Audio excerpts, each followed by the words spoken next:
I'm Brian Fowler, president of Blind Creek Resources Limited, listed on the TSX Venture Exchange, ticker symbol BCK. Blind Creek is focused in the Yukon, Northwest Territories, and British Columbia.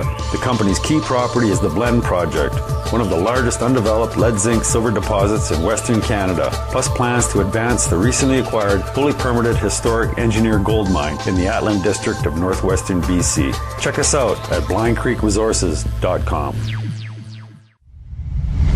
You're listening to HowStreet.com radio, available online at TalkDigitalNetwork.com. Welcome to HowStreet.com radio, the online source for market opinions. Here is Jim Goddard. My guest is Hilliard MacBeth, author of the book When the Bubble Burst, Surviving the Canadian Real Estate Crash. He's also a portfolio manager and financial advisor in Edmonton. Welcome back to the show, Hilliard. Hello, Jim.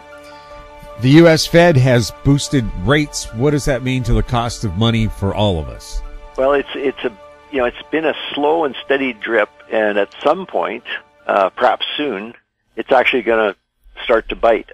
So far, as far as I know, it hasn't started to bite at all, really, in any segment of the economy. But this is now the actual increase is tomorrow. So tomorrow it'll be the fifth increase. And it's a quarter of a percentage point each time. So they've basically gone from zero. And by the way, they were at zero for 7 years after the global financial crisis. They started increasing them at 2015, and now they'll be at 1.5%. So 7 increases. Now, so far, what's happened is the inflation rate has stayed very low, and the growth in the economy is also pretty slow as well, around 2.5%.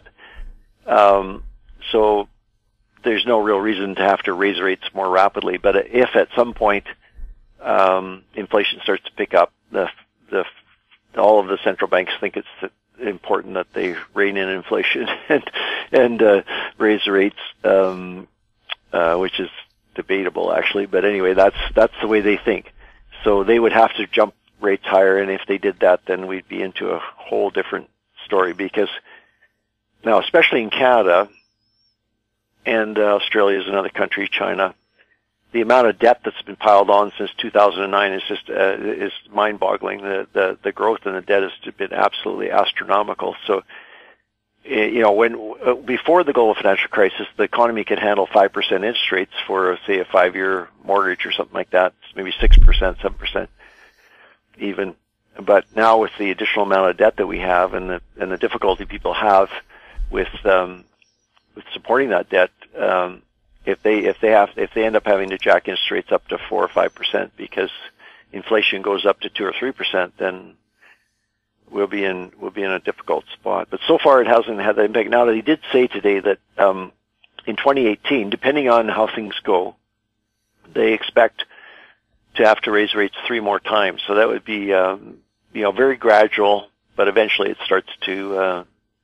it would start to bite at some point. Is the Bank of Canada forced to follow those rates? I think so. Well, first of all, it's important that, it's kind of this obscure thing. We all live and die by these Federal Reserve, Bank of Canada, Bank of England, and yet there's not a lot of understanding about what's really going on. And because it's kind of obscure and opaque and isn't very well explained. But really, let me give it a try. The only thing that they're really talking about is setting the rates for the very short term. So banks have to borrow from each other on the overnight lending market in order to cover the reserves. So every once in a while, the commercial banks have to show that they've got enough reserves in the system to support the new loans that they have made. And sometimes the loans might go race ahead faster than the reserves that the bank has, so they can borrow basically from each other or maybe from the Bank of Canada, but usually just from each other, enough money to meet that requirement. And that's the rate we're talking about. But then, of course, if that rate goes up to, so now it's at 1.5, and everything else the bank does has to be priced above that. So the Bank of Canada and the Federal Reserve are not setting the interest rates for the mortgages or the 5-year Government of Canada bond or the whatever, the U.S. 10-year Treasury bond. That's the market that sets those rates. But they're setting that what the rate for what's called base money. And but the banks have to price everything else at a premium to that. So it's kind of like a signal, I guess. And it, like to give you an example, the 5-year Government of Canada bond rate has gone up from half a percentage point up now to almost 2 percentage points. So, and the Bank of Canada hasn't really raised rates. It hasn't done anything like what that, not as much as the U.S. has. So our rates are going up in spite. It doesn't really matter what the Bank of Canada does at this point. Our rates are priced more off of what the U.S. does than what the Bank of Canada does. Also, too, when the Bank of Canada boosted rates unexpectedly in the fall, we saw a big jump in the Canadian dollar, and since then, the Canadian dollar's been falling. Is it good for the Canadian dollar to go up, or are we better off with a cheap dollar? Well, we're probably better off. I mean, there was a whole thing that Pelosi, the chairman of the Bank of Canada, was saying that the lower dollar would increase our exports, and that really never happened. So the interest cost, the cost of the dollar is one thing, but if you're a big automaker and you're thinking about whether you're going to put the plant in Southern Ontario or in Texas or in Mexico, unless you could be guaranteed by the Government of Canada that the Canadian dollar would go down to 65 cents and stay there forever, it's probably 10th or 11th on a list of factors that you'd be considered. You'd be looking at, transportation, wages, benefits, all that sort of stuff. And then the Canadian dollar would be long after, much less important. So that theory doesn't seem to work. But it does help in the sense of Canada's actually running a balance of payments deficit, which is very odd. We're supposed to be an exporting nation. And so it does price exports and imports differently, makes imports more expensive if our dollar goes down. So it's actually a good thing. It gets people maybe buying more domestically. And like the tourism example is a good way to understand it.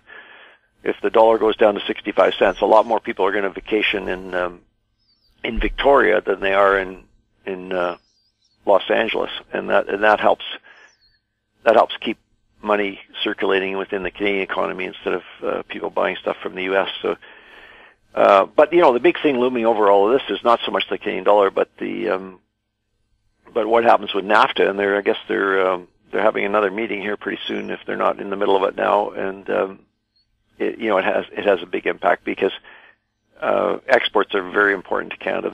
We'll have more with Hilliard MacBeth right after the break. Hi, I'm Douglas Mason, President and CEO of Rainy Mountain Royalty Corp., RMO on the TSX Venture Exchange. Rainy Mountain's Brunswick property is located in the Rideout Shear Zone in Ontario, with grab samples running as high as 32 grams per ton gold. A follow-up drill program to test the numerous targets located by recent groundwork will commence later this year. Please visit our website at rmroyalty.com.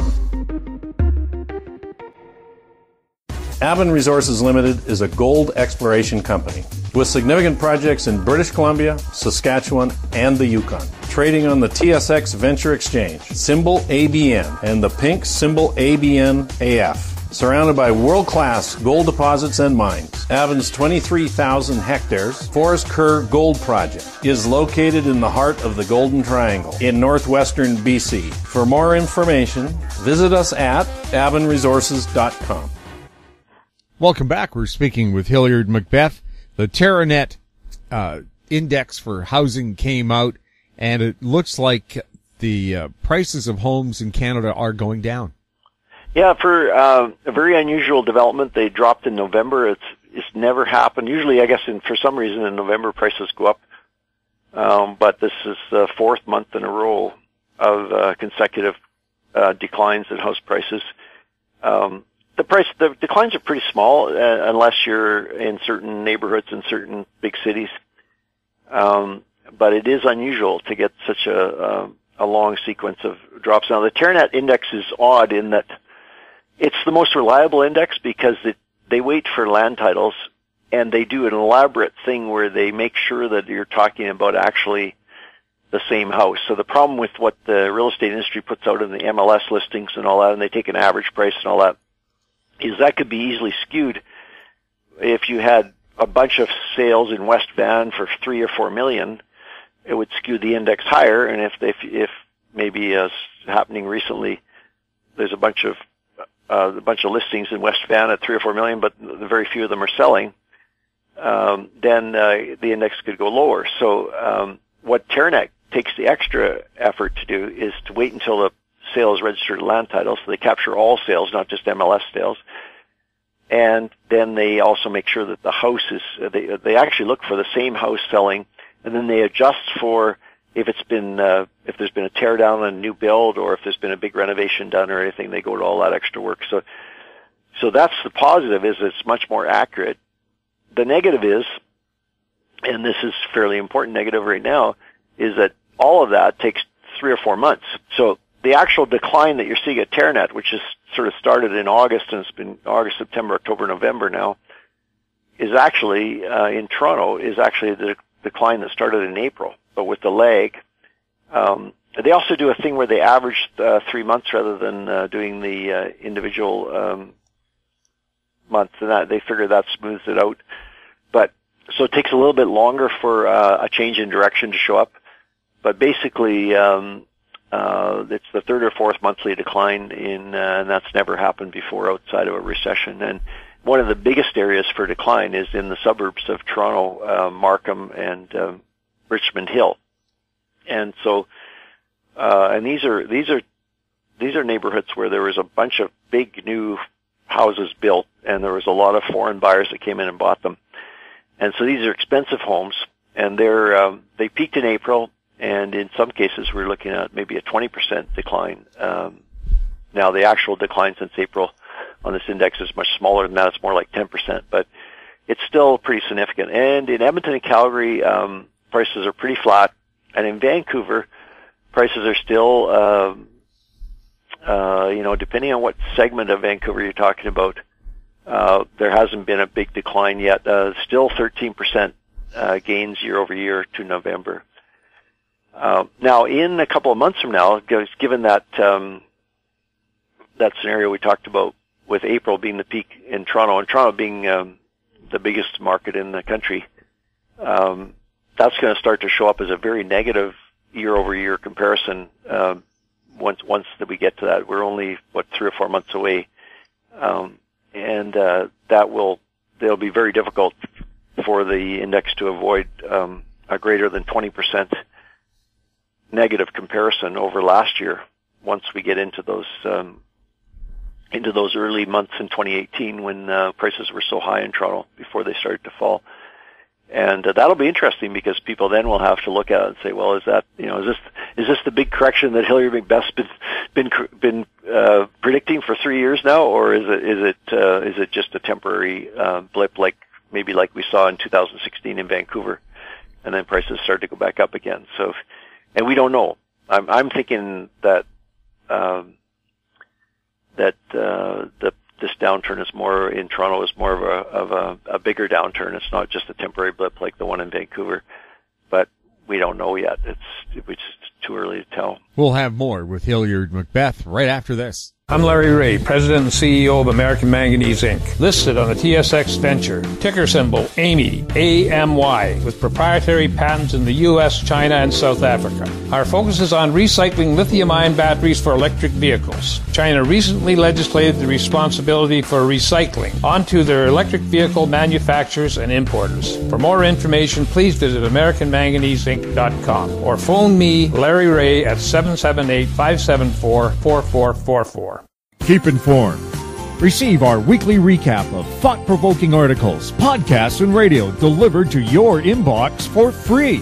Sign up for the HowStreet.com weekly recap on our homepage, HowStreet.com. Welcome back. We're chatting with Hilliard MacBeth. Hilliard, the Canadian federal government appears to be backing down on its attack on small business, but is that really the case? Well, the big thing in the changes that are going to come out here today or tomorrow or this week anyway, is they've backed away from some of the changes, but they're sticking with their plan to try and stop people from doing what's called sprinkling, and that was where they had like basically all of the kids and the dog and the cats and everybody getting a share of the income.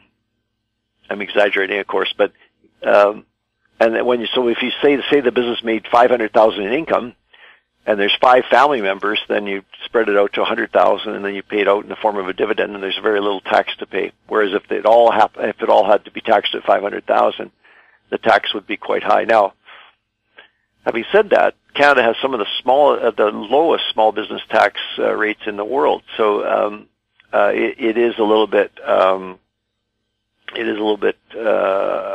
aggressive for people to be trying to distribute income among all the different family members, because the tax that they're avoiding is not necessarily that great. But so they got some new rules that they brought in, or a new test, let's say. So they've always had the option to question these things, but now they've decided to make it more standardized. So the reasonableness test will include how much did the person that's sharing the income from the business actually work in the business, and they're talking about at least 20 hours a week. You have to be over 18, and or if you own 10% or more of the business, you have to be over 25. And if you're over 65, there's no test, so you can distribute the money among people that are over 65 in the family. So, they actually could have done all this, and I'm sure they're wishing that they had, just by giving the auditors more aggressive guidelines in terms of what's reasonable and what's unreasonable. And but what they don't want is they don't want a bunch of money piling up in these corporations where people can invest them and get the benefit of the small business tax rate when it's not really business income. It's just passive income. Going to somebody like me and asking them to open up a financial advisory account, do portfolio management, make some money in the stock market, and pretend that that's business income, because it's really not. So that's what the tension is about. And this seems to tighten up some of the rules, but I don't know that it's going to solve the problem entirely. I mean, there is another way around all of this, and that is to use insurance to get the money out of the corporation without having to pay the higher tax rate. And I suspect this will be a big boost for the insurance business because of that. How does that exactly work? So what the insurance, now, there's 2 parts to this. The good news is that the corporation can buy an insurance policy on the life of one of the people that's working in the business. And then that money gets paid to the insurance company, and then when that person passes away, all of that money goes back into the estate of the deceased person, and they actually never actually have to pay the fairly heavy tax that we paid if you just pulled the money out of the business. So that's the good news. The bad news is you have to die to make it work, right? So it's not but the insurance business thrives on this exact issue, is trying to get money that's trapped inside corporations out of the corporations without paying a really heavy tax on it. So I think this will be a boost for them, because what they've done is they've tightened up some of the loopholes, but there's still that insurance. As far as I know, there's been no change to the insurance option, and I suspect people will use that more now that these other loopholes. Now that you can't just sprinkle it out to all the family members each year, it's going to build up inside there, and then you have to figure out how to get it out. So, it just reminds me a CSI Miami episode. A company was taking out big life insurance policies on its employees and then killing them.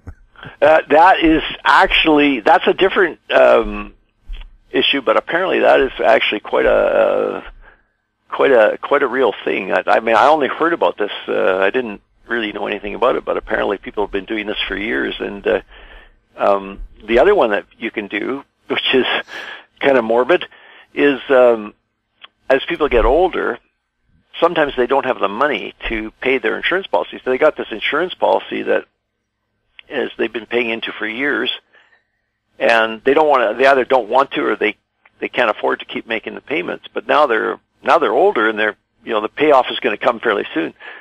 So instead of just stopping making the payments on the policy, what they can do is they can sell the policy to somebody else. So any investor could buy the policy, and then just wait for the the person that they bought the policy from to die and collect the money. So people are willing to buy they're willing to pay quite a bit of money for those policies, especially if somebody's older and maybe their health isn't great. And then just wait for them to die. But I don't know if they have to have bodyguards then too. I don't know. It's supposed to be natural causes, right? Yeah, well, I think it was an episode where Horatio took his sunglasses off about 8 times. So it must have been serious. Serious, yeah. Hilliard, with the, we would call it a by-election in Canada, but it was a special election in Alabama where the Republican candidate Roy Moore lost by a narrow margin to the Democrats. Well, that leaves the Republicans with a 1-seat majority in the Senate, and they have midterm elections coming up in half a year or a year and a half? It's about 11 months. 11 months. What would that, if the Democrats got a majority in the Senate, what would that do to Donald Trump's leadership?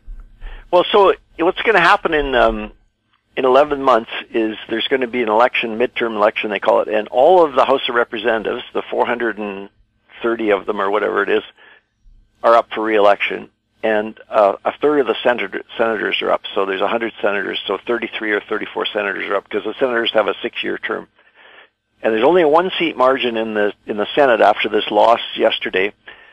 So, but there's a 24-seat surplus for the Republicans in the House of Representatives. So that sounds comfortable, except when you look back and somebody did this and they determined that the average loss when somebody's in the presidency and controls all 3 houses, generally people don't like that, so they kind of vote against the government in the midterm, and it's easy for them to do that. So the average loss in the House of Representatives is 30 seats, and they only have 24 seats surplus. So given how what happened with this by-election in Alabama, and given that the average is 30 and they only have a 24 margin, the chances are really high that in November they'll lose the House of Representatives to the Democrats. So what happens then is the Democrats get control of all the committees. So the senior member, the chair of the committees that have all this power, switches over to the other party. And of course, the first agenda is going to be to impeach the president because they've got lots of, depending on what happens in the Mueller investigation, probably over the next few months it'll dribble out, but they'll have enough ammunition to lay charges, which is what impeachment, all impeachment is just laying a charge, kind of like unfit to be president, that kind of thing. So it's called high crimes and misdemeanors and conduct unbecoming or something like that. But anyway, there's lots of room. It's more political than it is legal. So they for sure will do that if they get control of the House of Representatives. And then what happens then is that the impeachment charges go to the Senate, and the Senate holds a trial, and then the Senate gets the question is, should the president be removed from office? That's the question, and the evidence is presented. And Clinton got impeached. The trial, and he was impeached for lying to the grand jury about involvement with girls. And I don't know how many. There might have been 2 or 3 charges. And it went to the Senate, but he was acquitted in the Senate when they held the trial. So this time, if this scenario plays out, which it looks like it probably will, it'll get to the Senate, and then it becomes really important, the seats. And now, in Trump's favor, it isn't just a 50-50 call, because if it were that, given that the Democrats will probably pick up at least 2 or 3 seats in November, they'll have control of the Senate as well. But that isn't good enough to remove a president. You need to have 2/3 majority vote, and that would mean a whole bunch of Republicans would have to vote to remove President Trump. And now it's possible because he seems to have a real penchant for upsetting people and insulting them and doing all kinds of things. But it's really, as everybody knows, it's really difficult to get a 2/3 vote on anything. So it was starting in November, whenever the election is. I think it's November the 8th or November the 12th or something like that. Not that far away, less than 11 months now. We're going to be into this, and of course, if it looks like that, by June or July, then people will start anticipating that. What happened with Nixon in 1974, I think it was, 1973 maybe, 74, August of 74. He was told that he was going to be impeached. They were preparing the articles of impeachment, and he resigned before they actually laid the charges of impeachment against him. So he avoided being impeached, but he would have been impeached for sure, and he might have lost the trial in the Senate. I don't know, but so who knows how it's going to. I'm sure people will be watching it closely the next few months to see what happens, and also, there always seems to be a new story that comes out too. So he might not even make it to November. Who knows? And on business terms, of course, Trump is anti-free trade. He really is into isolationism, and with the NAFTA talks underway, would it be good news for Canada if Trump was no longer in office? I think, it's hard to say, but I think, and I know a lot of people business people were initially at least in favor of Trump because they thought he would bring a more business-like attitude to the government.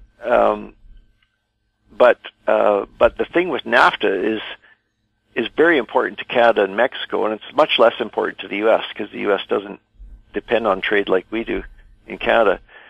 So I think it would probably be a friendlier environment if Trump were removed from office or if he quit than it is now, because Trump seems to be attacking everybody, including his friends, and Canada's been nothing but a friend to them. The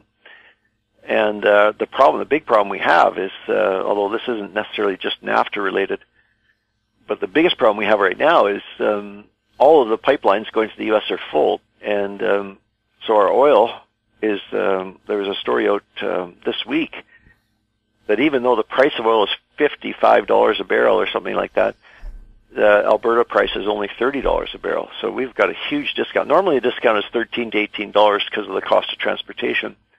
But now the discount is widened out to $25 because the pipelines are all full and there's no room to get rid of any more oil. That's why the exit through the Kinder Morgan Trans Mountain expansion through Burnaby is what everybody in the oil business in Alberta wants, because that brings in new customers in Asia rather than trying to sell more and more oil to Americans who may not want our oil or may not even need our oil with all of the oil that they're discovering in the.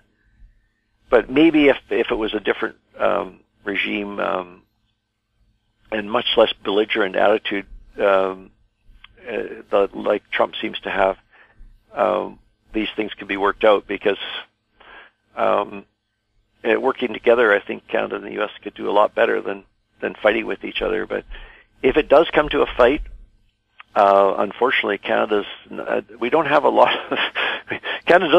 of levers to pull or cards to play. The U.S. holds almost all of the cards in any kind of a fight that would happen. We could threaten to cut off our oil for almost 3.5 to 4 million barrels a day, but the Americans would hardly blink. They increase their production from Texas and the shale oil, and they would import some oil from other countries, probably cheaper than what we sell it to them, and we would never get back that customer. If we cut off the oil, we just lose our position. Right now, we've got the best position.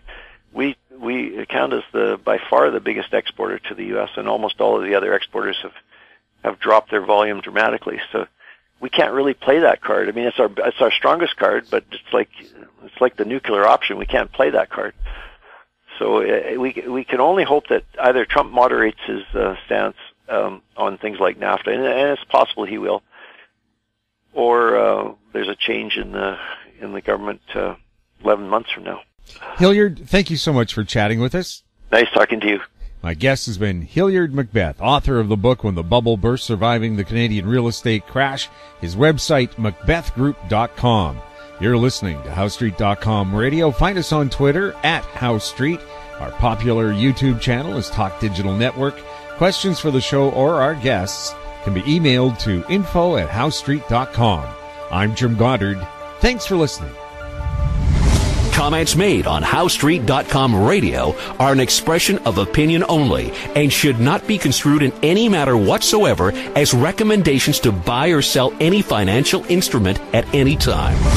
Available online at TalkDigitalNetwork.com. HowStreet.com radio is a production of How Street Media Incorporated.